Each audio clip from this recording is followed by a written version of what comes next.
Hello friends, welcome to my channel Dipti Prithibi. আবার একটি নতুন গল্প নিয়ে ফিরে এলাম। তোমরা সবাই আমার পাশে আছো জেনে খুব ভালো লাগলো। যারা আমার চ্যানেলটিকে সাবস্ক্রাইব করেছো সবাইকে অসংখ্য ধন্যবাদ। গল্পটি হলো 31st নাইট। রোহান ও তার কয়েক বন্ধু মিলে রাত 2টো পর্যন্ত মজা করলো। এখন ওদের হলে ফেরার পালা।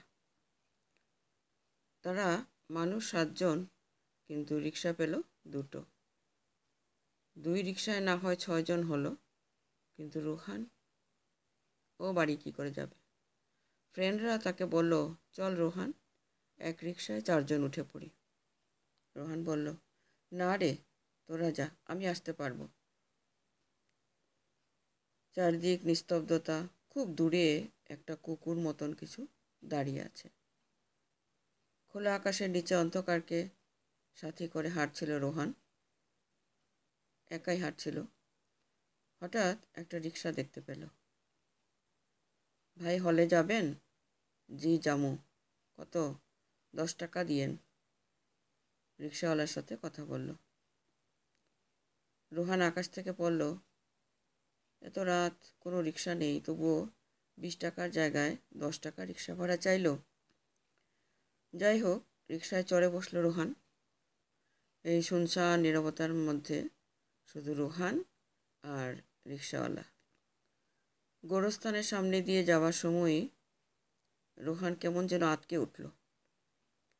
সে যা দেখলো সেটা অবিশ্বাস্য। দেখলো রিক্সাওয়ালা উল্টো পায়ে পেডেল চাপছে। রিক্সাওয়ালার মুখের দিকে এই পর্যন্ত একবারও তাকায়নি সে। চেহারা দেখার চেষ্টা করতেই আবারও আটকে উঠল রোহান। এ কি দেখছে সে? এ কীভাবে সম্ভব? এর মাঝে হলে পৌঁছে গেছে রোহান।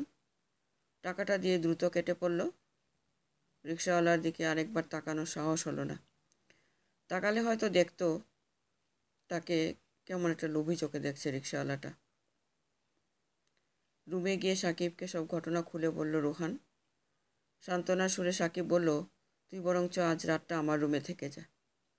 কথাটা মনে ধরল রোহানের। রাজি হলো সে। মধ্যরাত।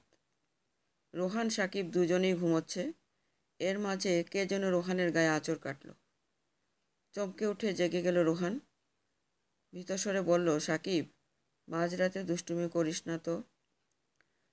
সকালে সূর্যের আলো চোখের উপর পড়তেই ঘুম ভাঙে সাকিবের। কিন্তু ঘুম থেকে ওঠার সাথে সাথেই আবার মূর্ছা গেল।